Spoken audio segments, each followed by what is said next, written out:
كابتن ايمن ليك مستحقات ماليه عند الزمالك، الموضوع وصل لحد فين؟ يعني هتاخد فلوسك ولا صعب؟ لا بص، هو انا زي ما قلت لك ان نادي الزمالك مشكورين. خلاص الناس اقروا ان في فلوس موجوده، وبعتوا للاتحاد المصري قالوا له يعني اخصموا فلوس ايمن او فلوس ايا كان اللعيبه، في لعيبه كتير من المستحقات اللي بس لينا. ونادي الزمالك مشكورا بعت الجواب دوت، وطلع لنا الجواب، يعني طلع لنا من اتحاد الكوره ان احنا لينا فلوس ناخدها. الكلام ده بقاله سنه وشويه. فانا زي ما قلت ان غالبا كده الناس في مصر ما بتاخدش اي خطوه غير لما اللي ليه حق وبيفضل يطلبه كتير، فلما بيفقد الامل ان هو ياخده فبيعمل رياكشن وحش. فانا مش عارف يعني اخر حاجه وصلتني ان اتحاد الكوره بعد ده كله راحوا ادوا فلوس البث لنادي الزمالك.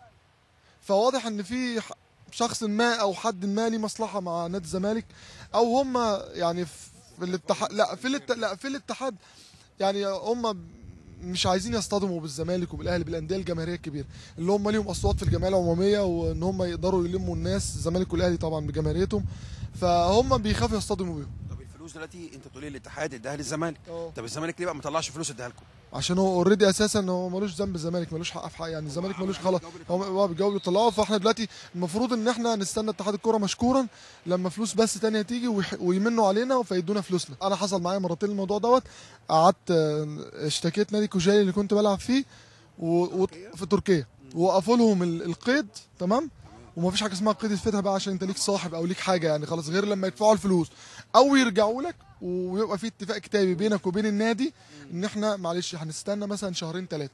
في الحاله دي ممكن يتفتح الترانسفير استثنائي، بس انت بتاخد الفلوس بفوائدها زي ما انت قلت. هنعمل ورقه وهنمضي عليها كلنا، وهنلصق بيها الجوابات اللي جايه لنا من اتحاد الكوره ان احنا لينا مستحقات، ده الكلام ده بقاله سنه، وهنبعتها للاتحاد الدولي. وخلي بالك طبعا ده الاتحاد الدولي اساسا لو عرف ان اتحاد الكوره بيجامل الانديه على حساب اللعيبه هتبقى كارثه، لان في الشرع او القانون في الاتحاد الدولي انا ما بقولش ان الاتحاد الكوره يجامل اللعيبه على حساب الانديه، لا لا لا لا، يعني مصلحه اللعيبه الاول، يعني لما تيجي تقف هتقف مع اللعيبه مش هتقف مع الانديه. احنا خدنا القرار ان احنا نعمله اوريدي، لان انت هنعمل خلاص، لان انت مش عارف تكلم مين اساسا. مع مين من اللعيبه؟ مع مجدي ومحمد مجدي وعمرو عادل وناس كتير يعني، وهاني ليه فلوس كتير جدا.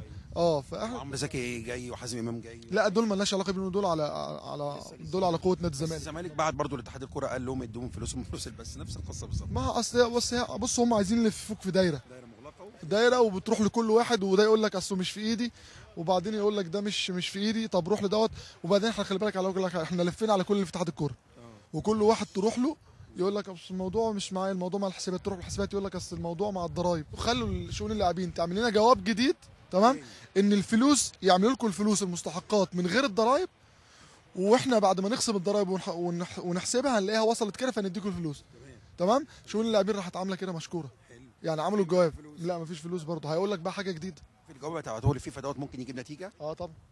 جدا. هتبعتوه امتى؟ هنبعته اليومين الجايين دول. عن طريق محامي او عن طريق وكيل؟ محامي لا محامي.